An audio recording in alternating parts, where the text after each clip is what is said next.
सांग मैंने new update channel को आपण मानक स्वागत।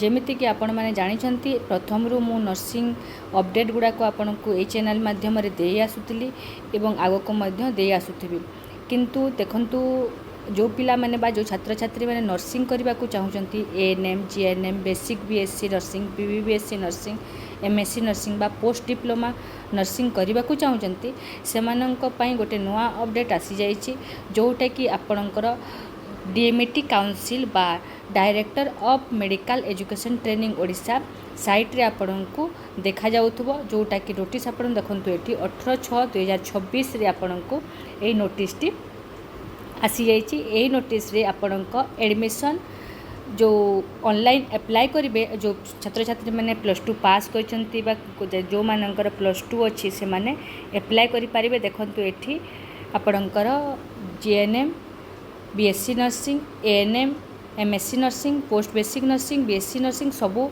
कैटेगरी छात्र छात्री मैंने एठे अप्लाई करि पारिबे जोटा कि आपणकर देखंतु डीएमईटी ओडिशा gov.in रे आपण को ऑनलाइन करेंगे जोटा कि ऑनलाइन आरंभ हो जाउची आपण को 19/6/2026 रु आपण को पीवीबीएससी डिप्लोमा एमएससी आपण को पोस्ट बेसिक आपणकर बीएससी नर्सिंग 19 तारीख रु स्टार्ट हो जाउची आरंभ हो जाउची आपण को ऑनलाइन।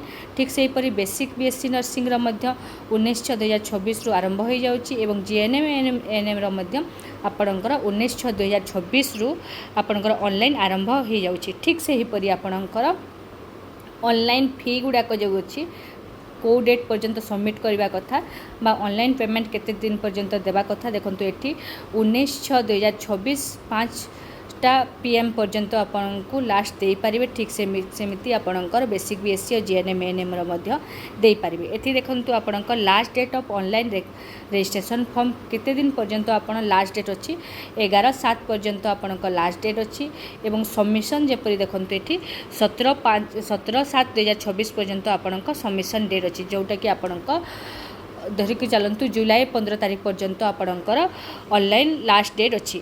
ठीक से ये देखंतु आपणकर को जो आपण ऑनलाइन करेंगे ऑनलाइन रो फी गुड़ाक केते अच्छी देखी दिंतु एठी जमी देखंतु एप्लिकेशन नंबर एप्लिकेशन जो अप्लाई करेंगे आपण 19/6/2026 रु लास्ट डेट अच्छी आपणकर 15/7/2026 जोटा कि राति 12टा पर्यंत अच्छी 11टा 55-60 पर्यंत अच्छी। ठीक से परी आपणकर देखंतु एठी जो एप्लिकेशन फी अच्छी अमाउंट अच्छी देखंतु एठी 300 टंका अच्छी।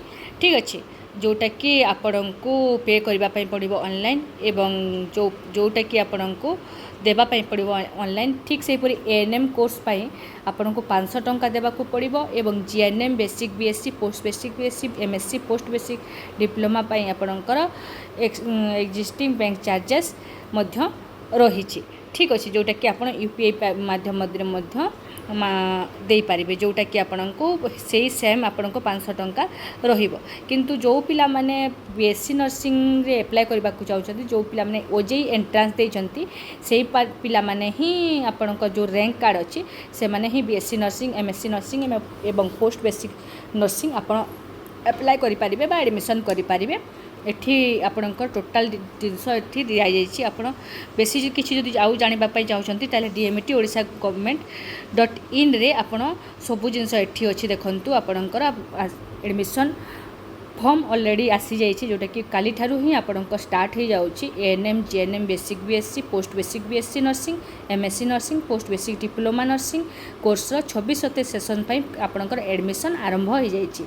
जो पिला मानक पाखरे ए वीडियोटी पहुंची पारि नाही दया करी से मानक पाखको ए वीडियोटी को शेयर करबा पई बिल्कुल भी भूलिबे नाही। रहिली नमस्कार।